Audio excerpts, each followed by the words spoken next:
News ప్రజల కోసం ప్రశ్నించే కోతున్నా. నేను మీ సాయిస్తాను సిటీ. ముందుగా ఈ రోజు హెడ్లైన్స్ కు స్వాగతం. జ్యూరిక్ చేరుకున్న మంత్రి నారా లోకేష్. జ్యూరిక్ విమానాశ్రయం వద్ద నారా లోకేష్ కు ఘన స్వాగతం పలికిన తెలుగు ప్రవాసాంధ్రులు.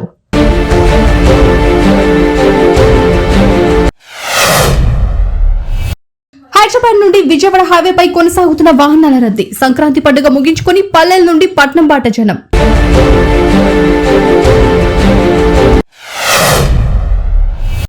సంగారెడ్డి జిల్లాలో ముసలి కలకలం. ఇంకేపల్లి కొత్త చెరువులో చేపల వేటకు వెళ్లిన మత్స్యకారులు ముసలి కనిపించడంతో భయభ్రాంతులకు గురైన మత్స్యకారులు. ఈ చెరువులో సుమారు 2 ముసళ్లు ఉన్నట్టు సమాచారం. చేపల వేటకు వెళ్లాలంటే భయపడుతున్న మత్స్యకారులు.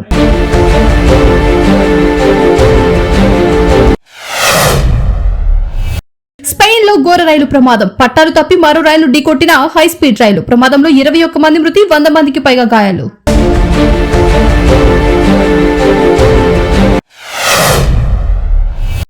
నాగర్ కర్నూలు జిల్లా కోడేరు మండల కేంద్రంలో మన ఊరు మనబడి కార్యక్రమంలో భాగంగా బిల్లులు చెల్లించలేదని ప్రభుత్వ పాఠశాల భవనానికి తాళం వేసిన కాంట్రాక్టర్. భవనం నిర్మించి 2 ఏళ్లు గడుస్తున్నా ప్రభుత్వం బిల్లు కూడా విడుదల చేయలేదని, ఇప్పటికైనా తమ బిల్లులు చెల్లించాలని డిమాండ్ చేసిన కాంట్రాక్టర్.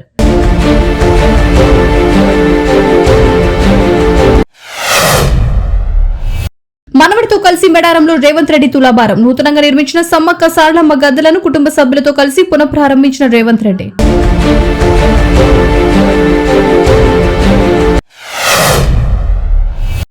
అన్నమయ్య జిల్లా బండవట్టిపల్లిలో నకిలీ మద్యం వల్ల సాఫ్ట్వేర్ ఉద్యోగులు మరణించారన్న ఆరోపణలను ఏపీ ఫ్యాక్ట్ చెక్ విభాగం కొట్టివేసింది. సంక్రాంతి వేడుకల్లో భాగంగా 6 స్నేహితులు మద్యం సేవించారని, అందులో మణికుమార్, పుష్పరాజ్ అతి తక్కువ సమయంలో పోటీపడి 19 బీర్లు తాగినట్లు వెల్లడించింది. దీనివల్ల వారు తీవ్ర రీహైడ్రేషన్ కు గురై మరణించారని స్పష్టం చేసింది.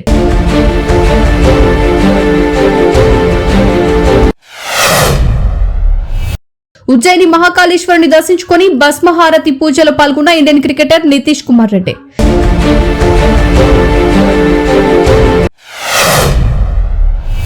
తిరుమలలో ఏనుగుల గ్రూప్ హల్చల్. పార్వేట మండపం సమీపంలో నీళ్ల కొలను ఉండడంతో తరచూ వస్తున్న ఏనుగులు. కుంకి ఏనుగుల కోసం అధికారుల ఎదురుచూపులు.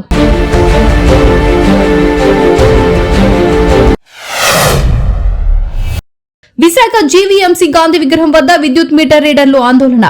ఉద్యోగ భద్రత కల్పించాలని డిమాండ్. ప్రభుత్వం దిగిరాకపోతే 22న చలో అసెంబ్లీ కార్యక్రమం నిర్వహిస్తామని హెచ్చరిక.